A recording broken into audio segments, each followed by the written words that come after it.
I want to point out to you three successive phases of this experience.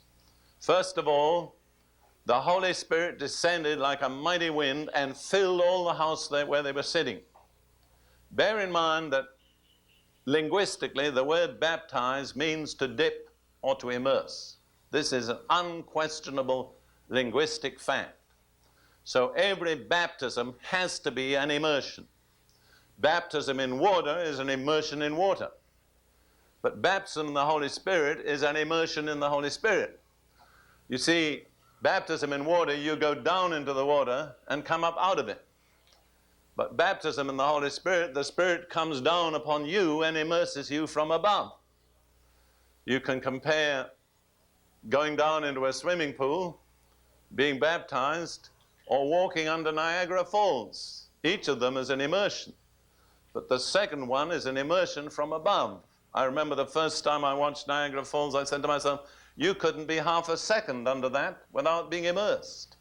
But it's not an immersion by which you go down into, it's an immersion by which it comes down over you. And so every one of the disciples in that upper room at that point was immersed in the Holy Spirit descending upon them from above. It says it filled all the place where they were sitting. So they were totally immersed in the Holy Spirit. Phase one.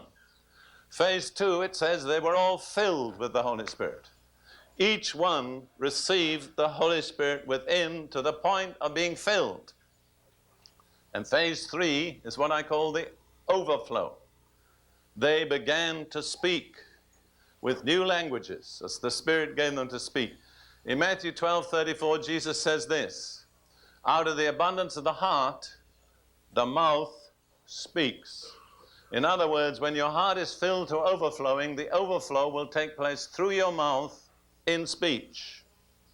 So this is scriptural. When they were filled and could contain no more, the overflow took place. They began to speak as the Spirit gave them to speak. Those are the three phases of that experience. Immersion from above, infilling, and outflow. Now, theoretically, you can stop at any point. They could have been immersed but not filled. Or they could have been immersed and filled but not have any overflow.